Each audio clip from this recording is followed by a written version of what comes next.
Hello, welcome back to my channel. তো আজকে আমাদের প্রথম জামাই ষষ্ঠী। আমরা এখন রেডি হচ্ছি। রেডি হয়ে আমি সোজা চলে যাব আমার মায়ের কাছে। তার জন্য আমি ভীষণ এক্সাইটেড।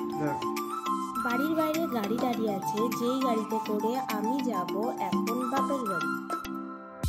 কল্যাণী এক্সপ্রেস হাইওয়ে দিয়ে আমরা সোজা চলে যাচ্ছি আমার বাপের বাড়ি শ্যামনগরের উদ্দেশ্যে।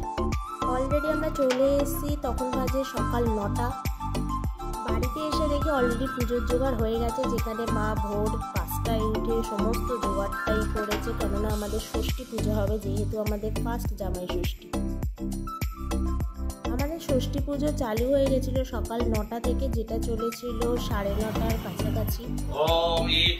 ষষ্ঠী পুজো যেহেতু ঘরের বাইরে হয়, তাই ঠাকুরমশাই বলেছিল যেহেতু আপনাদের ঘরের বাইরে জায়গা রয়েছে, তাই আপনারা ওখানেই ষষ্ঠী পুজো করতে পারেন। তাই আমরা ওখানেই ষষ্ঠী পুজোর আয়োজন করেছি।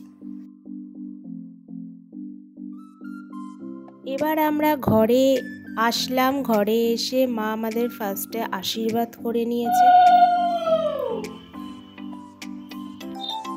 ফার্স্টে ওকে আশীর্বাদ করে নিয়েছে, যেহেতু জামাই ষষ্ঠী বলে কথা, ও আমাদের বাড়ির জামাই, ওই জন্য ওকেই আগে ফার্স্ট আশীর্বাদ করে নিয়েছে। আর হ্যাঁ, এই হলুদ সুতোটা কিন্তু বেঁধেছিল হাতের মধ্যে। তারপর আমাকে করেছে আশীর্বাদ।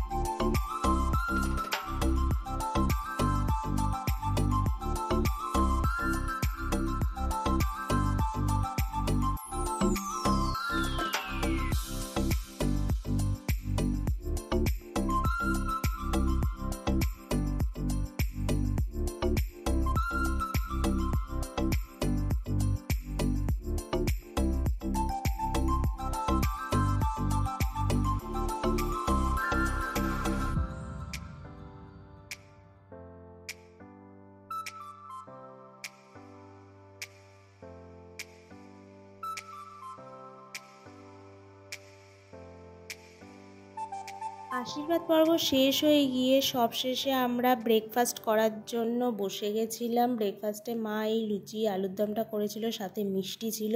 দেখো দেখো, এসেই খেতে শুরু করে দিয়েছে, এত খিদে পেয়ে গেছে ওর। সকালের ব্রেকফাস্ট আমরা তাড়াতাড়ি 10টার মধ্যে করে ফেলার চেষ্টা করেছিলাম, কেননা আমাদের দুপুরে খাওয়ার অনেক আয়োজন ছিল, যেটা তোমরা দেখতে পাবে। দুপুরে আমি প্রায় 2টোর পরেই বসেছি, প্রায় 1 ঘন্টা আমার গোছাতেই লেগে গেছিলো।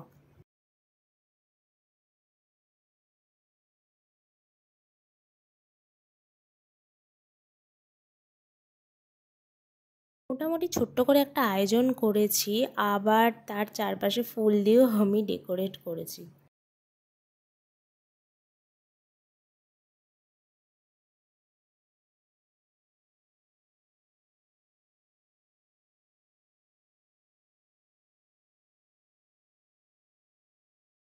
বলে দিই তাহলে দুপুরের মেনুটা। দুপুরের মেনুতে ছিল ভাত, 5 রকম ভাজার সাথে ডাল, মাছের কালিয়া, ইলিশ মাছ, মাটন, চাটনি, চিপস। তার সাথে ছিল কেকটা ছিল, তার সাথে মিয়ামোর থেকে 2টো কেক ছিল। সাথে ছিল স্যালাড, ড্রাই ফ্রুটসের মধ্যে খেজুর, কিশমিশ, কাজু বাদাম, মিষ্টি। এছাড়াও ছিল নাড়ু, জেমস, চকলেট, আইসক্রিম, দই। লাস্টে ছিল জলজিরা এবং হজমোলা। ভাবলাম ফুল দিয়ে পুরো ডেকোরেশনটা করার পর এবার ফুল ছিঁড়ে ছিঁড়ে আমি একটা জিনিস লেখার চেষ্টা করেছি, যেটা হচ্ছে শুভ জামাই ষষ্ঠী। অতটা হয়তো ভালো করে হয়নি, কিন্তু আমি চেষ্টা করেছি যাতে আমি ঠিকঠাকভাবে লিখতে পারি।